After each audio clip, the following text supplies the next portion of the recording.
Mabuhay. Okay, please sit down. May it please your excellencies and reverend fathers, women religious, my brother knights and ladies, I want to begin by thanking you for the great hospitality that you have shown Dorian and I as we arrived in Manila. It's always wonderful to be in the Philippines. This is my third time, and I look forward to coming back.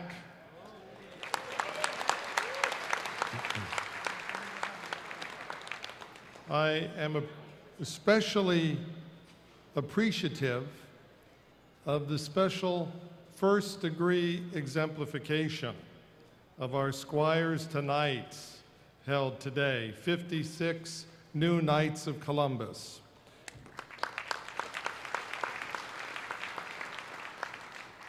And I think this exemplification of 56 squires who have become Knights of Columbus today expresses in a wonderful way the theme of our convention this weekend, that the world may know new hope, because our hope is in our young adults, our young men and women to whom the future belongs and to whom the future will be shaped. One of the things that I am especially proud of the Philippines is that now you are the second largest jurisdiction in the order.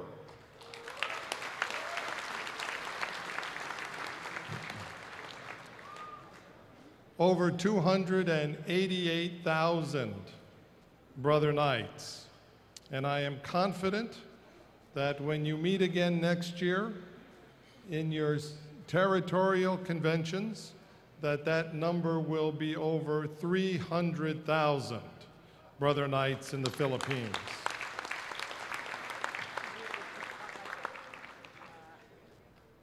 And why is this important? It's not because of the numbers. It's not just because of the statistics of being number one or number two or number three, but because every man who becomes a Knight of Columbus finds his life changed, and changed for the good. Just as those 56 young men today who made the transition from being Columbian squires to brother Knights of Columbus. Their lives have been changed. And every single man who joins the Knights of Columbus finds that he has open to him a world of possibilities. The greatest possibility is to serve his church, to find the friendship, the loyal friendship, the faithful friendship of brother knights, to become a better husband, a better father, a better citizen, a better member of his parish. And so we know that because of the Knights of Columbus, thousands and thousands and thousands of lives are changed for the better. Thousands and thousands and thousands of marriages and families are changed for the better. And so as you continue in your efforts for membership, always remember that what we are about is changing lives for the good. And when we do that, we make the greatest contribution that we can as laymen, and that is to witness to the gospel and to make it possible for other men and their families to live a better, more fulfilling Christian life. And that is the heart of evangelization. And that is the heart of what it means to be an active Catholic in today's world. But if we are going to change lives, then there must be lives for us to change. And that's why the Knights of Columbus is so resolutely standing for the right to life, for pro-life, and for the right of every child to be born. And that is why we stand so resolutely with our bishops and our priests in opposition to our H bill.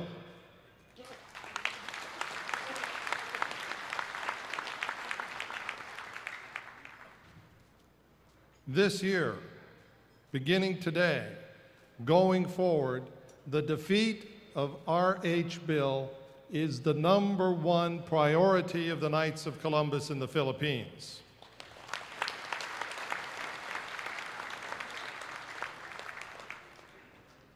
We would suggest that in this national debate that is going on today in the Philippines, that there be honesty.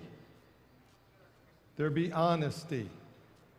And the first place to be honest is that the reproductive health bill is really the anti-reproductive, anti-health bill. There's no way that you can look at a bill, legislation that promotes contraception, sterilization, abortion as pro-health. It's the opposite of pro-health. And we might say something else. We might ask a question. I'm told that this legislation, if it becomes law, will make it a crime to criticize this legislation, to make it a crime to criticize the government when it implements this legislation.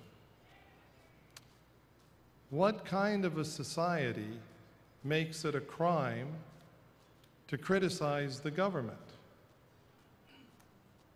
You may think of what the answer to that question is, but I know for certain that that government is not the government of a free and democratic country.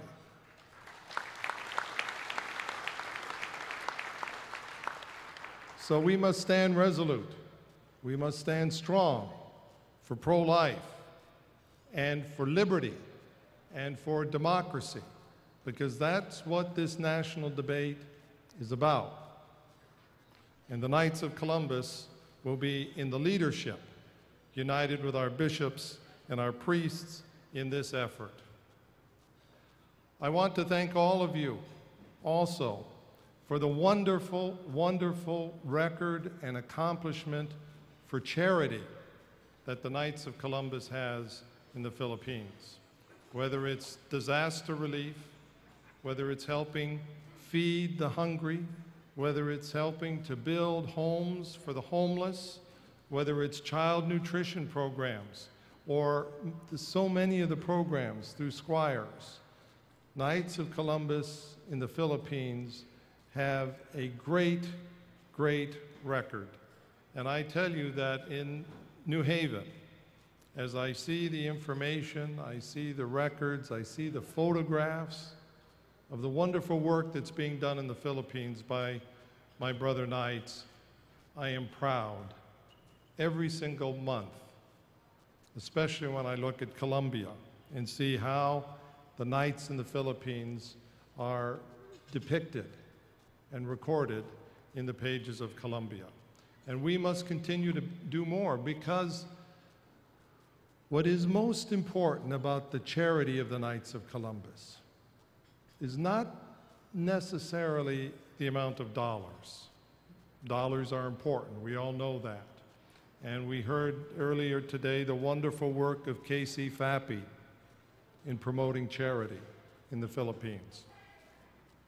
But the most important aspect of our charity is when we as individuals, as persons, reach across to someone else in need and personally help that other person. The Knights of Columbus don't walk away when somebody is in trouble. The Knights of Columbus reach out with a helping hand and give something of ourselves to that person. When Pope Benedict XVI wrote his first encyclical, Deus Caritas Est, God is love, God is charity, he talked about precisely this, the fact that charity really requires the Christian to give something of himself to the other person. And that's why the second principle of the Knights of Columbus right after charity is unity. Because when we give something of ourselves to someone else in need, we become united with them in a special way that simply writing a check or giving $1 does not do. And so the Knights of Columbus, every time we act for charity, set a standard, set an example, set a witness on behalf of our church that our country needs, our society needs, our neighbor needs.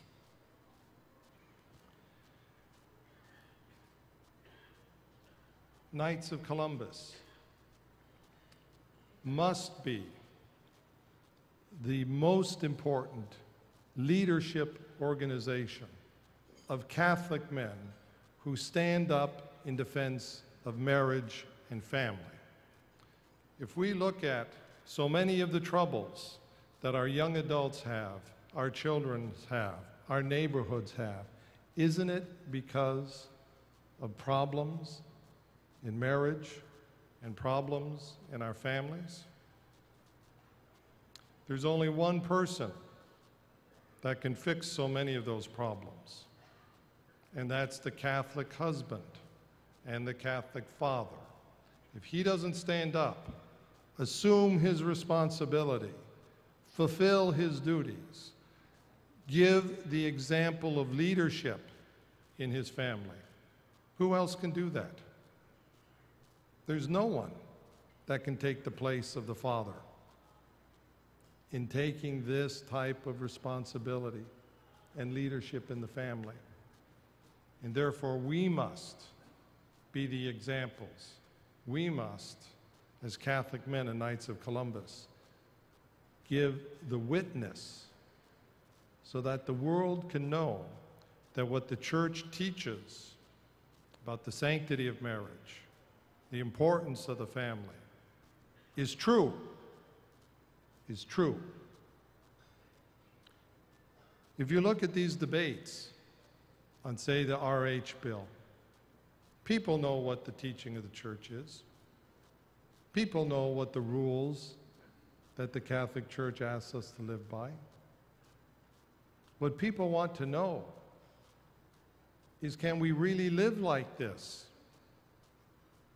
Can we really accept children in a difficult situation? Can we really care for that extra child? Can we really reach out and help that woman who is in trouble? Can we really treat women and young women with dignity and respect?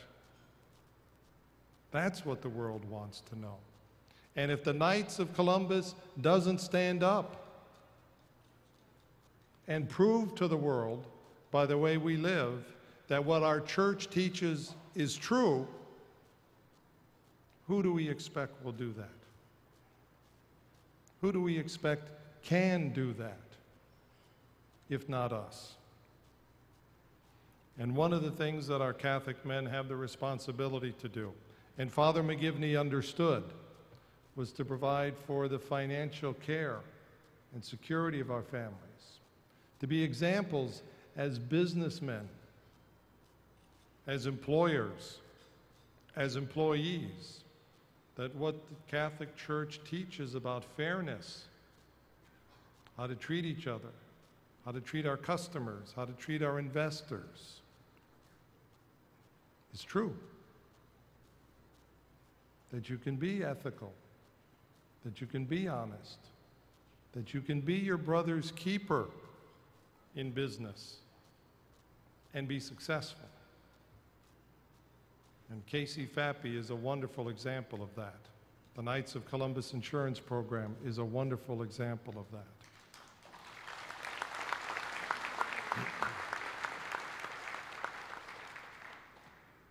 I said today, following Mass, with the wonderful dedication and blessing of the statues of Father McGivney, how important devotion to Father McGivney is in the Knights of Columbus. It's important because it's important to us as an organization that we understand and we have devotion to the sacrifice and dedication and vision of the holy priest who founded the Knights of Columbus. That's very important for us. It's important for our organization. It's important for our work. It's important that we ask Father McGivney to intercede for us, to help us. But it's also important for another reason. Father McGivney was not a missionary in some far-off land. He was not a martyr who died for the faith. Father McGivney was like thousands and thousands of our parish priests who dedicated his life every day to serve the people of God that the Lord had entrusted to him in his parish. When we honor Father McGivney, when we draw closer to Father McGivney, when we have a greater spiritual unity with Father McGivney, we are doing precisely that with the priests in our parish, the priests in our diocese, the priests in our country. Because they too, like Father McGivney, have dedicated everything to serving the people of God that the Lord has entrusted to them.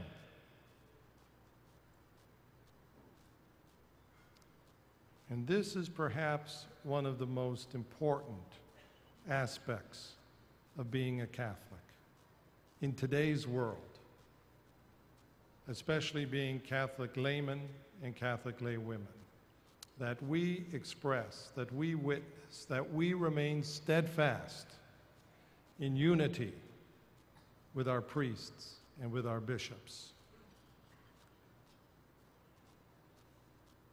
How do you strike the Catholic Church?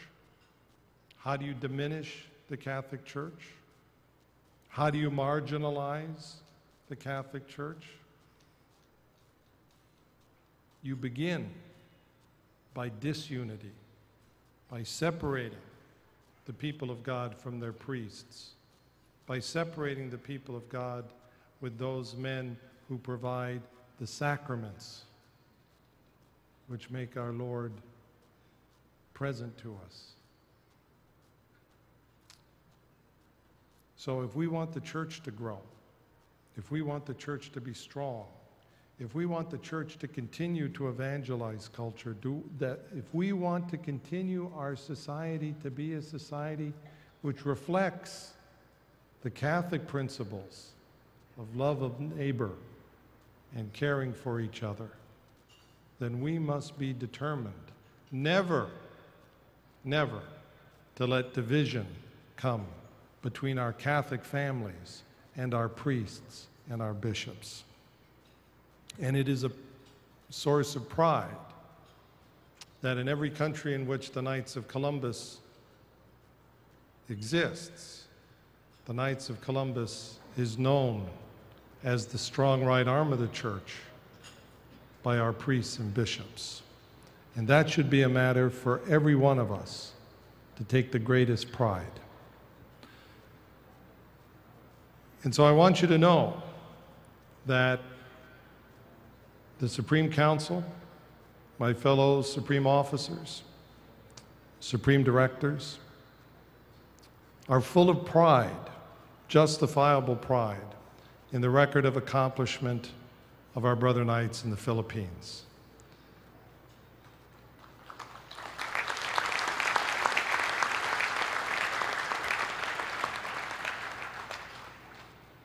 I often tell Knights of Columbus in other jurisdictions when I speak there. I say, you know, the Knights of Columbus started in the Philippines in Manila in 1905 with one council. and continued to have one council until when? 1948, when Father Willman founded the Second Council. And from 1948 to today, we've grown from one council to 288,000 members.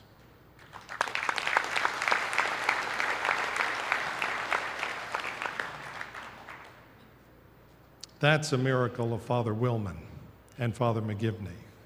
And so I ask you to renew your dedication to our founder, Father McGivney, first. And then we will begin across the Knights of Columbus, not only in the Philippines, but in every country of the Knights of Columbus, to pray for the beatification of Father Willman.